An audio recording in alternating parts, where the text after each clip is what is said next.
Pasado alas 6 ng umaga nitong December 4 nang makuha ng CCTV ang isang babaeng walang malay na dumiretso papasok sa isang motel sa Sampaloc, Maynila.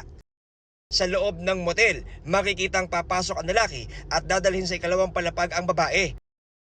Pinagtulungan pang buhatin ng lalaki at tauhan ng motel ang babae hanggang tuluyan siyang naipasok sa loob ng kwarto.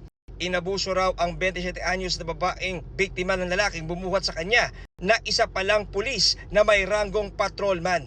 Kwento ng biktima. Nung nagising po ako, nakaganyan po yung kamay ko.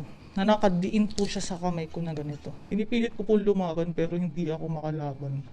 Dahil nanghihina po ako ng mga oras na yun. May nakita rin po akong baril na nakaharang sa pintuan.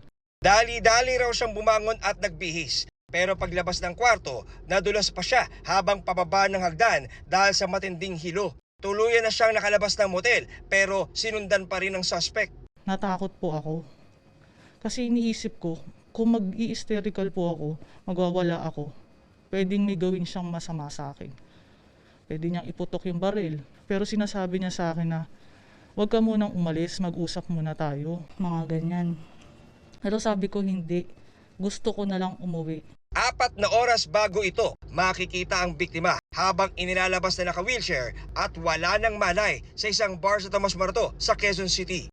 Maya-maya, isinakay na siya sa sasakyan ng suspect habang tinutulungan ng kanyang kasama na isa ring pulis. Hinala ng biktima, nilagyan ng suspect ng pampatulog ang kanyang inumin. Nagpunta raw silang magkaibigan sa naturang bar matapos sayain ng kaibigan nilang pulis. Ang naalala raw ng biktima bago siya nawala ng malay. Nung time na huling CR ko po, may naiwan po akong baso ko na may laman. Ngayon, nung huling ininom ko po yun, edi medyo okay pa po ako.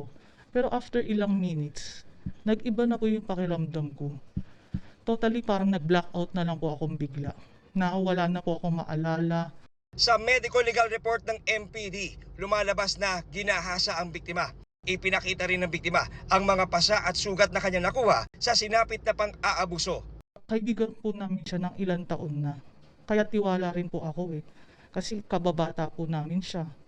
Kumpare pa po siya ng asawa ko. Lumapit sa Volunteers Against Crime and Corruption o VACC ang biktima at kanyang asawa. Nangako naman ng VACC na susuporta ang kanilang mga abogado at mga miyembro sa kaso. Kakaalarma kasi pulis na naman, ibang level itong ginawa. Giit ng abogado ng suspect na pulis, hindi raw totoo ang ibinibintang sa kanyang kliyente.